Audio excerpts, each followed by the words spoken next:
500 सालों का लंबा इंतजार खत्म हो चुका है। रामलला अपने नवनिर्मित घर यानी कि राम मंदिर में विराजमान हो गए। देश विदेश की मीडिया में सिर्फ राम नाम ही छाया हुआ है।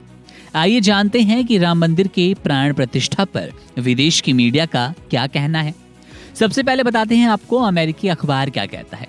अमेरिकन द वॉशिंगटन की पोस्ट की एक रिपोर्ट के मुताबिक रामलला को विराजमान होते देखने के लिए बड़ी संख्या में लोग अयोध्या पहुंचे।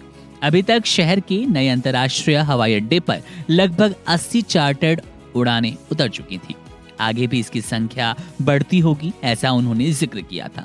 हालांकि ये नया हवाई अड्डा निजी विमानों को मुश्किल ही ज्यादा समय तक रोक कर रख सकता है।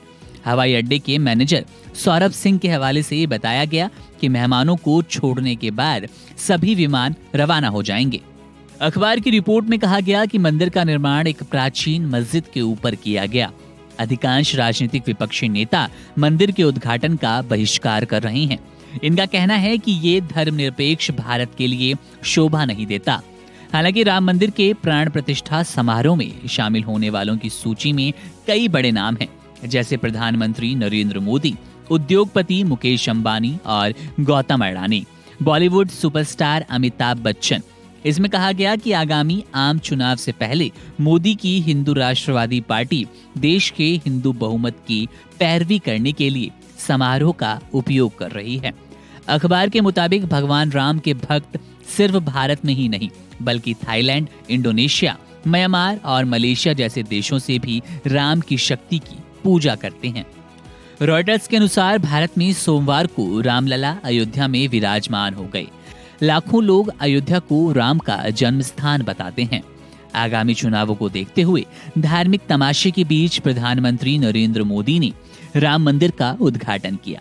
मंदिर का निर्माण मोदी की हिंदू राष्ट्रवादी भारतीय जनता पार्टी का 35 साल पुराना वादा है। ये एक विवादास्पद राजनीतिक मुद्दा है जिसने पार्टी को प्रमुखता और सत्ता में लाने में मदद की।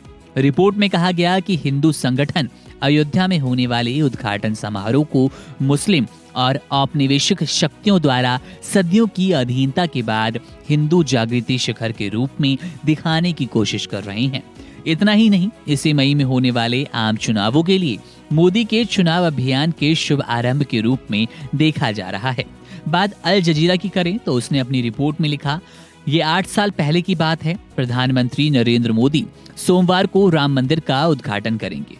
रिपोर्ट में कहा गया कि इतने बड़े अर्थव्यवस्था वाले देश में एक अचानक सा ठहराव आ गया। शेयर बाजार बंद है, सरकारी कार्यालय केवल आधे दिन के लिए काम कर रहे हैं, सिनेमा हॉल धार्मिक समारोह की लाइव स्क्रीनिंग की पेशकश कर रहे हैं। मोदी के विरोधियों का कहना है कि उन्होंने मार्च में शुरू होने वाले राष्ट्रीय चुनावों से पहले धर्म के नाम पर राजनीति शुरू कर दी। इतना ही नहीं, अस्पतालों के कर्मचारियों को कह दिया गया कि उत्सव मनाने के लिए कुछ समय निकालें। हालांकि बाद में इसे वापस ले लिया गया। समाचार चैनलों से गायब इस तथ्य का कोई संदर्भ नहीं है कि मंदिर उसी स्थान पर बन रहा है जहां दिसंबर 1992 में सर्दियों की एक सुबह में हिंदू राष्ट्रवादी भीड़ द्वारा 16वीं शताब्दी की बाबरी मस्जिद तोड़ दी गई थी। पाकिस्तान का प्रमुख अखबार द डॉन लिखता है कि राम मंदिर से भाजपा ने विपक्ष को साफ संदेश दिया कि अपनी विचारधारा को धर्मनिरपेक्ष से धार्मिक में बदल लीजिए, नहीं तो आपको हिंदू विरोधी करार देकर देश की जनता 2024 में बाहर का रास्ता दिखा देगी। साथ ही अयोध्या में कड़ी सुरक्षा के बीच मुस्लिम आबादी की सुरक्षा को लेकर सवाल उठाया। अखबार ने लिखा, नए भारत में धार्मिक सांप्रदायिकता को अब घृणा के रूप में नहीं देखा जाता।